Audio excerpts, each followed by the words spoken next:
Yeah, in abdominoplasty or mummy makeover, I would say that, let's say, people are asking me whether they can get rid of this problem with a mini abdominoplasty or that problem with a mini abdominoplasty. Now, the solution is according to the problem. So if you have too much skin excess, then that has to be sorted out by a full abdominoplasty.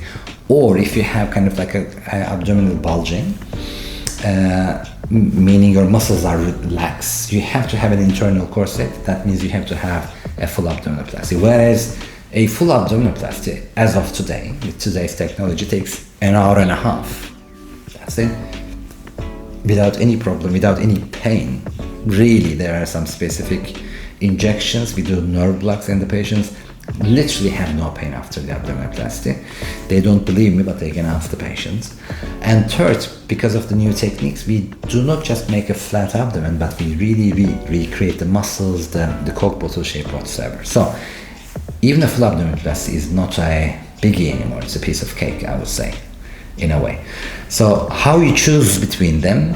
If you have just a little bit of skin excess in the lower 1/3 of your abdomen, then a mini abdominoplasty doing this will be enough. So it's actually very easy for you. If you just do this and you like yourself, then it means that a mini abdominoplasty will be enough. But like if you do this and you don't like yourself, then probably you need a full abdominoplasty.